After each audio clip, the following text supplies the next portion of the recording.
Governor Newsom in California announced that he would halt state contracts with Walgreens over their decision to stop dispensing abortion medication. I'm wondering if that's a step the president would consider on the federal level. I'll say this. Our focus right now remains on continued access to medication that women and providers rely on for abortion care and miscarriage management. That's what we've been very steadfast on. That's why the president issued his recent presidential memorandum in January that aims to preserve continued access to a safe drug that, and we'll emphasize this again, is used for miscarriage management and abortion.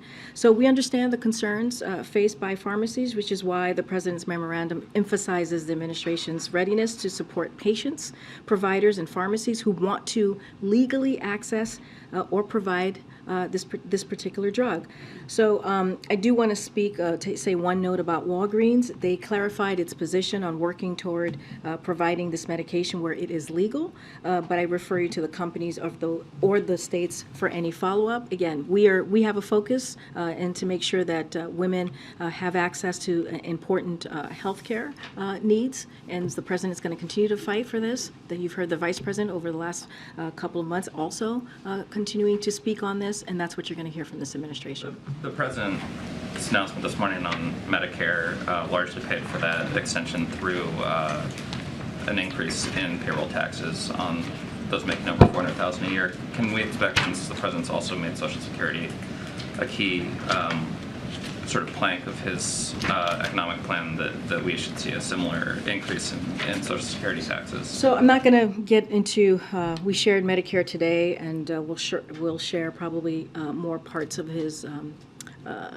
budget in the upcoming day or two. Just not going to get into specifics on that, but we'll say the president's commitment hasn't changed.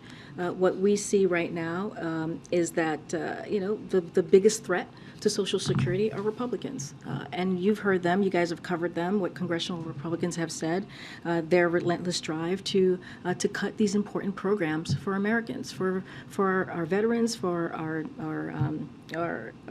seniors, and so again, we look forward to seeing the Republicans share their plan with the American people, since they have promised that they're going to put a budget forward.